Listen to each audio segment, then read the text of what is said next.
Hey, it's Taylor Elwood, your mad scientist and magical experimenter, and today we are going live again for the latest show. And today we're going to be talking about pop culture magic and what it is and isn't. And what prompted me to do this particular episode was because recently in one of the in the Pop Culture Magic Facebook group, which incidentally is in the show description here, someone posted about whether they worried whether or not the pop culture magic they wanted to do was really pop culture magic. Like, was it enough pop culture magic was basically what they were saying. And I thought it was, and she said, because, when I look at the literature, I compare it to the literature and I don't feel that it's necessarily pop culture magic. And I thought it was an interesting, comment to make. And thinking about it, my response was really like, look, pop culture magic is what you make it, in some sense. I mean, what it really comes right down to is figuring out what pop culture is for you. And pop culture for me is not going to be the same as pop culture for you, and it's not going to be the same as someone else's. I mean, there are people who will find that Elvis is pop culture for them. I don't think Elvis is pop culture, not for me anyway, but I can see how it is pop culture for someone else. And I guess what I'm really saying is it's not even that Elvis isn't pop culture for me. It's just that I wouldn't work with Elvis as far as pop culture magic went. I guess that's a better way to put it. So what I want you to recognize is that it's not, when it comes to pop culture magic, it's really about using what's relevant to you. And what's relevant to you may be different from what's relevant to someone else. I remember when I came out with the first pop culture magic book, one of the reviews I got, I got some reviewers that were really harsh. They didn't like the book. One of the reviews I got, the person slammed me for not using pop culture examples that person would have used, which was just stupid. Because basically the person was bitching about the fact that I wasn't using something that they thought was relevant to them. It's like, well, why should what you think is relevant to you be relevant to me? And ever since then, in all the other books that I've written about pop culture magic, I've made the point that, like, look, I'm using examples in here that are relevant to me. They don't have to be relevant to you. What really matters is that you take what I'm talking about, the technique, and apply it to whatever's relevant to you. And that's basically the truth when it comes to pop culture. So, when it comes also to deciding what pop culture magic is or isn't, there's nobody who's going to in an arbitration, that includes me, and says this isn't pop culture magic. I mean, the only thing I'll really say about someone's magic is, okay, does it make sense? Is there a sound working foundation that supports what you want to do? And if there isn't, yeah, I'm going to tell you that. I'm not gonna not tell you that something won't work or that I think that there's something flawed with what you're doing. But that doesn't mean I'm going to say to you it's not pop culture magic. I'm just going to say I don't think your pop culture magic is going to work, and here's why, and here's what you need to change. But there's a very real difference between saying to somebody, I don't think this will work, and here's why, and saying to somebody, that isn't pop culture magic. And again, I'm going to share another story from my past where when I talked to one of my mentors from long ago and told him about my ideas about pop culture magic, I was stuffily told that isn't real magic and you should be reading books on magic. Well, I was reading plenty of books on magic at the time.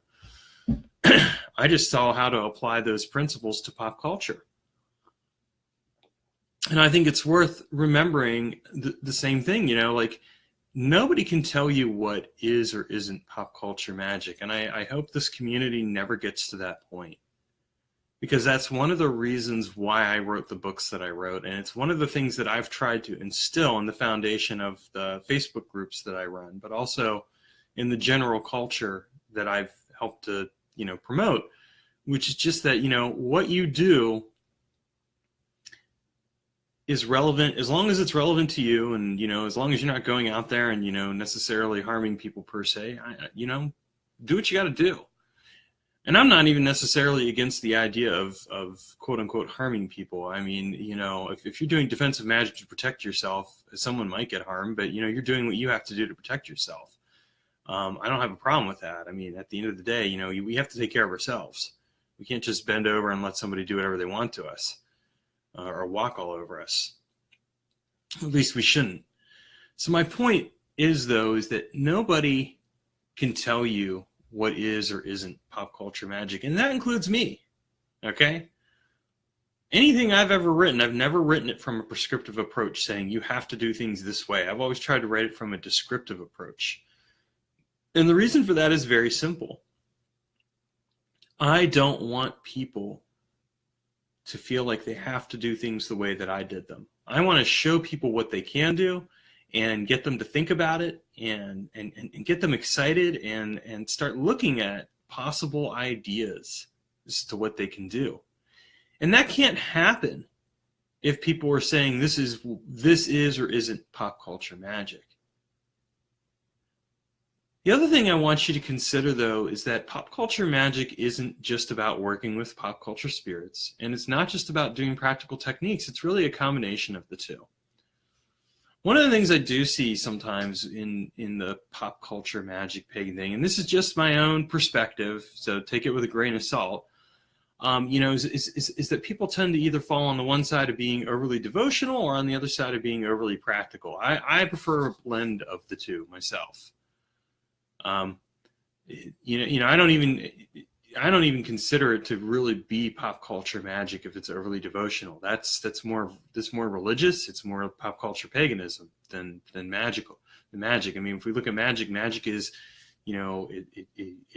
it's about causing change to occur in conformity with will. Yeah, I'm kind of paraphrasing Crowley. I never thought I'd do that, but there you go. I'm drawing on Crowley there. There you go. But it's true. I mean, when we're practicing magic, what are we doing magic for? We're doing it in order to cause change to occur. So when I look at pop culture magic, I don't think of pop culture magic as being purely devotional. There ideally is something that you're doing in relationship to that magical working that is changing something. Now it could just be internal work, or it could be a practical result, or it could be something else. But that's just my perspective. And again, take it with a grain of salt. I mean, nobody has to agree with me because I wrote 3 books on pop culture magic. Okay. I mean, that's the biggest thing that I hope any and all of you take away. And by the way, if those of you who are watching live, you can comment if you feel like it. Feel free to. But that's the biggest thing I want people to take away is, I've written some books on pop culture magic, and I've written some articles and all that other fun stuff. But none of that means that I'm automatically the authority. It just means that I'm somebody who shared my experiences and ideas and practices with you. And I've done that because I wanted to. But at the end of the day, I want you to think for yourselves, and I want you to do what you need to do to develop a spiritual practice that is relevant to you, that's based on your experiences. My words, my ideas, anything like that is meant to inspire, perhaps guide a bit, but it's never meant to put blinders on you. And, when people worry about whether something is pop culture magic enough or not, that's where I get worried that an element of dogmatism has introduced itself into pop culture magic. And it's like, we don't need that. Okay? If we needed that, we'd go and join some magical order and do magic the way they say to do it. Or we would just read the books that are written by like the Llewellyn authors, the 101 crowd, where they write prescriptive magic. Or we'd listen to people who said that, you can't do pop culture magic. That's not real pop culture. Okay, we don't need that kind of thinking in our community. We need expansive thinking, creative thinking, and expansive practices and experiments. We need to discover what we can do with magic and share it with each other. And yes, have an element of critical thinking. Don't get me wrong, there always needs to be an element of critical thinking, but critical thinking is different from shutting someone down. And so to the person who wrote their own concern, whether or not what they were doing was pop culture magic enough, let me just say that, it is. Because the person who decides it is you. I'll be the first to tell you if I don't think your magic's going to work. I'm not going to lie to you. I mean, that's just the honest truth. And if you have a problem with that, I can't help you on that front, because that's, you know, that's just me being honest with you. But I'm not going to tell you it isn't magical, or that, you know, it couldn't work. I'll just tell you why I think it won't work and what you can do to improve on it, and change it. But at the end of the day, you know, you're going to have to decide for yourself. You just have to go out there and have the experiences you need to. So with that, I'm going to end this. And thank you to those people who are watching. And if you're not a member of the Pop Culture Magic or Magical Experiments Facebook group, check those out. And if you want to learn more about Pop Culture Magic, I have links to my books in the description of this post. So go check that out, and talk to you later. Take care.